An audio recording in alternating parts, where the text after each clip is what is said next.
오늘은 제20차 원내 대책회의를 시작하도록 하겠습니다. 먼저 오상우 원내대표의 모두 발언을 읽겠습니다. 네.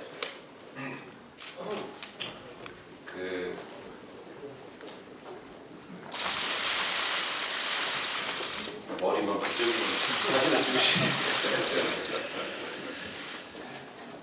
이 송민순 전 장관님 회고록 문제로 새누리당이 아주 신난 모습을 오랜만에 봅니다. 한 말씀 드리겠습니다. 지금 새누리당에게 잘 들으시기 바랍니다. 녹아내리는 색깔론 빙하 위에 새누리당이 올라탔습니다. 안타깝습니다. 허망하게 사라질 신기루 일입니다. 이 말씀드립니다. 남북 대화를 내통이라고 말할 정도의 대결적 인식을 갖고 있는 집권당 대표에게 제가 한 가지 묻겠습니다. 지금 박근혜 정권 들어서서 한반도는 평화롭습니까? 남북 대화가 상시적으로 진행되던 그 시기에 비해서 훨씬 더 안전합니까? 저는 본질은 여기 있다고 생각합니다.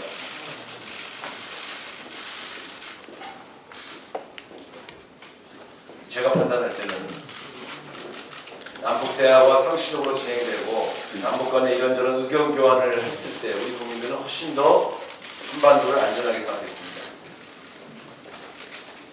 가족과 친목회가 금강산 관광하면서 금강산 온천에 몸을 담갔을 때가 훨씬 더 평화로웠습니다. 아침 저녁으로 개성공단에 트럭들이 와오가면서 물건을 만들어내고 그 물건을 구입하면서 이게 개성공단에서 만든 물건이래 라고 웃으면서 시계와 신발과 옷을 선물하던 시기가 훨씬 더 평화로운 한반도였습니다. 남북대화를 내통이라고 말하는 그런 수준의 인식으로 남북관계가 꽉 막힌 지금 우리는 핵과 미사일 공포, 언제 어느 때 국지전이 벌어질지 모른다는 전쟁의 공포 속에 사로잡혀 있습니다. 저는 이게 본질이라고 생각합니다. 과연 어느 정권 때 이 남북 정책, 외교 정책이 더 우리 국민들에게 더 좋았던 것일까? 저는 이 문제로 논쟁을 가져가야 합니다. 미국 정권도 항상 매파와 비둘기파로 나누어서 정책 논쟁을 합니다.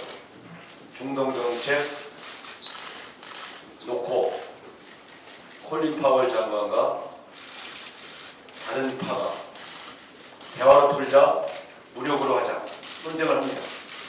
그리고 미국 대통령은 그 중에 한쪽의 의견을 반영해서 외교정책, 또 국방정책을 펼칩니다. 때로는 매파의 입장을 듣기도 하고 때로는 비둘기파의 입장을 듣기도 합니다. 그것이 한 나라를 이끌어가는 정책입니다. 오로지 매파들로밖에 전쟁 불사론자들밖에 없는 지금의 외교 안보 라인이 건강한 것입니다. 한미 동맹을 강화하자고 하는 송민선 장관도 옳습니다. 남북 대화를 중시하자고 하는 이재정 장관도 옳습니다. 한나라의 대통령은 한미 동맹을 중시하는 외교부 장관과 남북 대화를 중시하는 통일부 장관을 잘 조화시켜서 한반도의 평화와 국제적 공조를 잘 이끌어가는 그런 현명한 대통령이 되어야 하는 것입니다. 바로 그러한 박근혜 대통령이기를 바랍니다. 그러한 집권당이기를 바랍니다. 남북 대화를 내통이라고 하고 북한을 괴롭히고 욕하고 저주하는 그러한 제재 일변도의 정책만이 최선이라고 생각합니다. 심지어 선제 타격론으로 북한을 먼저 공격하자는 사람들이 중심이 되고 그 이해의 입장은 거론할 수도 없는 지금의 박근혜 정권의 외교안보 라인이 더 숨막히지 않습니까? 선제 타격론이 뭡니까? 전쟁 개시론입니다. 우리가 먼저 북한을 타격하면 북한은 가만히 있습니까?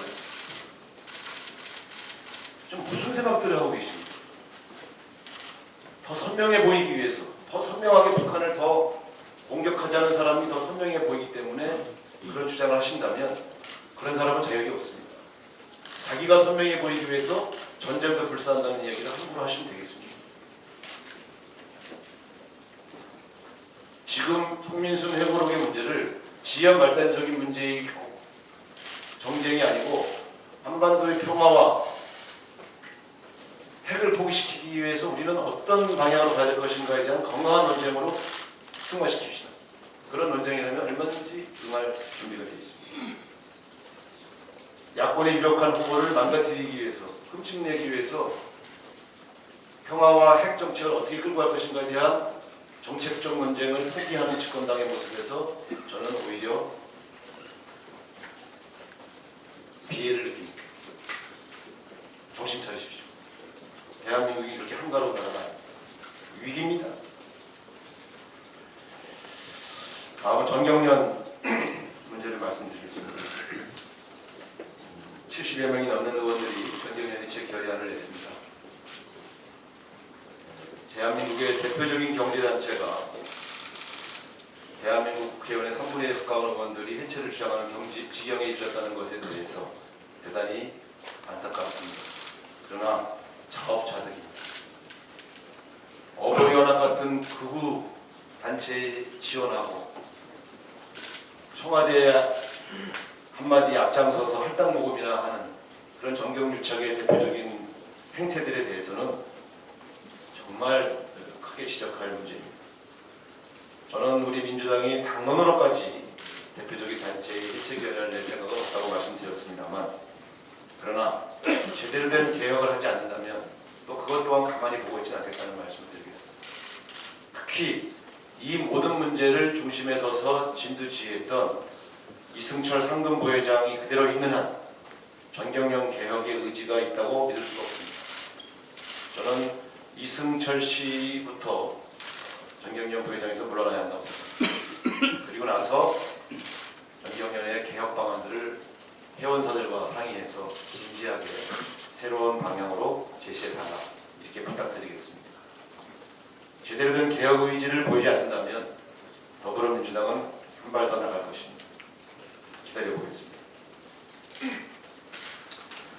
어제 국회의장 직속 특권 내려놓기 위원회에서 그동안 의뢰된 내용들을 잘 정리해서 국회의장에게 제출하였습니다.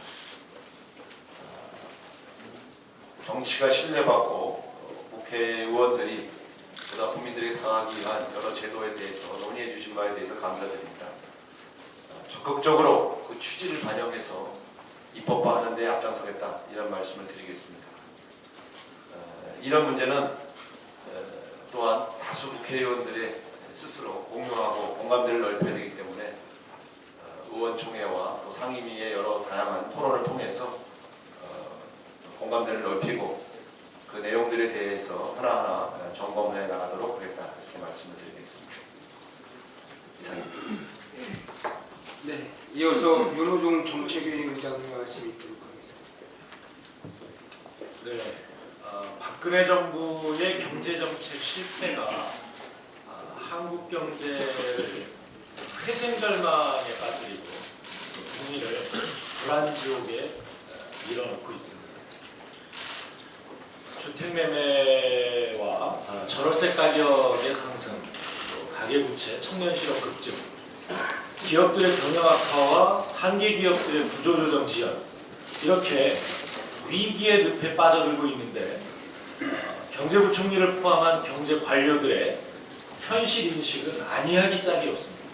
심지어 철없는 발언과 철없는 대책을 내놓고 있는 것에 아연 실색하지 않을 수 없습니다. 먼저 부동산 과열 문제에 대한 경제부총리의 발언, 어이가 없습니다. 강남 등 일부 지역에 국한됩니다 라고 엊그제까지도 이야기를 했는데, 이미 강남 4구를 강타한 부동산 가격 상승 흐름은 수도권으로 번져가고 있고 5대 광역시로 확산되고 있습니다. 아마 다음 달이면 이 추세가 전국 모든 지역으로 확산되지 않을까 우려가 됩니다. 그럼에도 불구하고 안이한 발언으로 이 대책 없이 이 상황이 초래된 것에 대해서 그냥 넘어가려고 하고 있는 경제부총리 정말 반성해야 합니다. 둘째는 가계부채 증가세가 둔화되고 있다는 정부의 발표. 정말 이 국민 모두를 당황스럽게 하는 일입니다. 지난 8월 가계부채 증가폭이 2008년 이후에 가장 큰 폭으로 올랐습니다. 8조 7천억 원이 한 달 사이에 증가했습니다. 그런데 9월 달에 6조 1천억 원이 증가했는데 이것도 대단히 큰 증가폭입니다. 8조 넘게 증가하다가 6조대로 내려왔다고 증가폭이 둔화되고 있다라는 말은 도대체 이 정부가 가계부채의 심각성을 인식조차 하고 있지 못하다라고 하는 것을 알려주는 말이 아닐 수 없습니다. 청년 실업도 그렇습니다. 지난 9월 20대 청년 실업률이 9.5%에 이르렀습니다. 2000년 이후 9월 실업률로는 최고치입니다. 그러나 정부는 여기에 대해서 어떤 대책도 내놓지 않고 있습니다. 저금리 기조 속에서도 한계 기업이 속출하고 구조조정은 구두선으로 그치고 있는데 도대체 조선, 해운, 철강 등 구조조정의 키를 누가 쥐고 있는지조차 우리 국민은 찾아보기 어렵습니다. 경제 리더십이 상실된 상태라고 평가하지 않을 수 없습니다. 또 마지막으로 세계 경기 둔화세가 지속되고 있고 그런 가운데 미국의 정책금리 인상이 거론되고 있습니다. 미국의 이 보호무역주의가 대선이 끝나고 나면 대두될 것이라는 전망도 있고 또 이번에는 지난 4월에 이어 우리 한국을 환율 관찰 대상국으로 지정하기로 했습니다. 이렇게 대외적인 환경이 계속 변화하고 악화돼가고 있는데 여기에 대한 대응책도 나오지 않고 있습니다.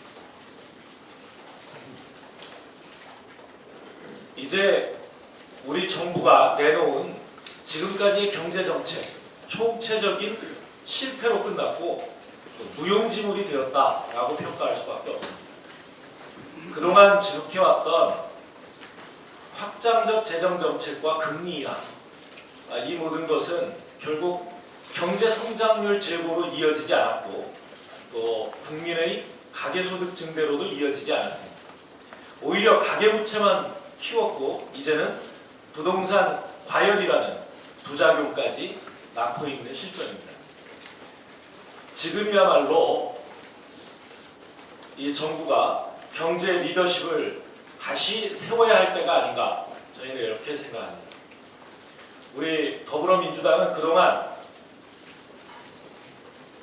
민생 회복을 위한 여러 방안을 제안해 왔습니다. 그 중에 몇 가지 간단하게 말씀드리겠습니다. 공공임대주택과 임대시장의 정상화, 가계부채화나 또 연착륙을 위해서 서민에 대한 채무부담 완화와 주택담보대출 규제 강화, 공공부문 일자리 공급 확대를 통한 청년 일자리 창출, 재벌 대기업의 지배 구조 개선과 대중소기업의 사업관계 정상화, 기술혁신 지원책 이런 경제 위기를 타개하기 위한 방안을 발표해 왔습니다. 이런 정책들을 정부 여당이 적극적으로 수용해서 늪에 빠진 한국 경제를 늪으로부터 끌어내는 전향적인 정책 변화를 요구합니다. 다음은 예산 심사 방향에 대해서 간략하게 말씀드리겠습니다. 지금 경제가 위기고 또 민생이 지옥입니다. 그런데 경제 산업탄은 오간되었고 위기 타개책은 행방이 묘연합니다. 이제 본격적으로 돌입하게 될 정기국회의 법안과 예산안 심사에 임하는 우리 당의 각오 역시 첫째도 민생, 둘째도 민생이라는 것을 다시 한번 강조해 드립니다. 위기에 처한 한국 경제에 활력을 불어넣기 위해서는 재정이 보다 적극적인 역할을 해줘야 합니다. 내년도 재정을 확장적으로 운영하기 위해서는 지금 박근혜 정부 5년 동안 무려 165조에 달하는 적자 국채 발행하고 있는데 이 상태를 그대로 방치할 수 없습니다. 빚내서 국가를 더 이상 운영해나가는 이 기조를 바꿔서 내년도 재정을 보다 건전하게 운영해 나갈 것을 요청하고, 그것을 위해서는 법인세 인상 등 근본적인 세입 기반 확충이 절대적으로 필요하다는 것을 다시 한번 강조합니다. 박근혜 정부의 돌려막기식 국가 운영으로는 저성장 극복, 양극화 해소, 저출산, 고령화 대책 등 앞으로 적극적인 재정의 역할이 필요한 난제들을 절대로 해결할 수 없기 때문입니다.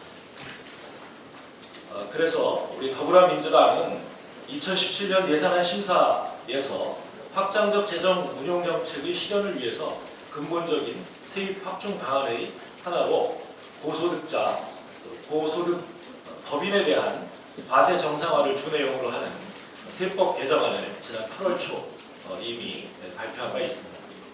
과표 500억 초과 법인의 법인세율을 25%로 원상 회복하고 과표 5천억 추가 구간의 최저 한세율을 19%로 2% 인상하는 등 국민들께 제안 드렸던 사안들을 이번 정기국회의 법안 예산안 심사의 과정을 통해서 하나하나 관철해 나갈 것임을 다시 한번 약속드립니다.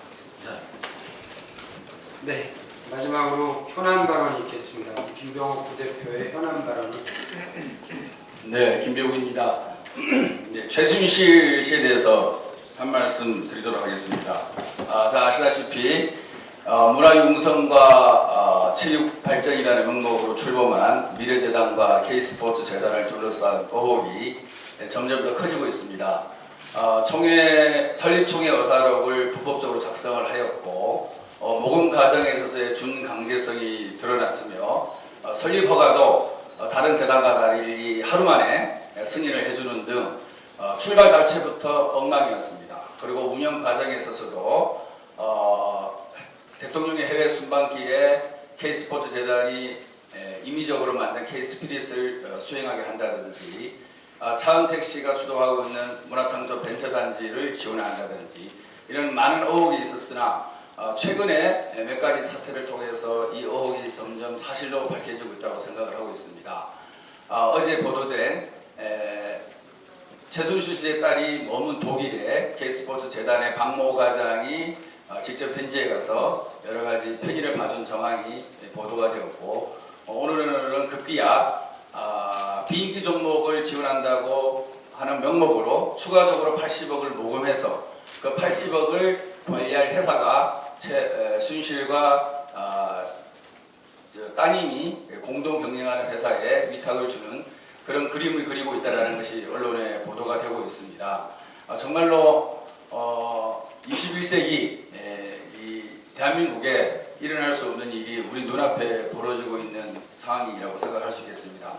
처음에 정말 저희들도 보수 언론에서 보도하기 시작한 이것이 사실일까라는 마음의 각오로 국정감사에 임했는데 국정감사를 하면서 점점 사실이 드러나고 있고 국감 이후에도 이것이 사라지기는커녕 점점 의혹이 더 커지고 있는 형국입니다. 우리 더불어민주당 우리 교문이나 정무위, 법사 이 모든 의원들이 힘을 합쳐서 반드시 최순실 게이트의 진상을 밝히고 더 나아가서는 필요하다면 국정조사를 통해서 국민의 의혹을 낱낱이 밝히도록 하겠습니다. 이상입니다.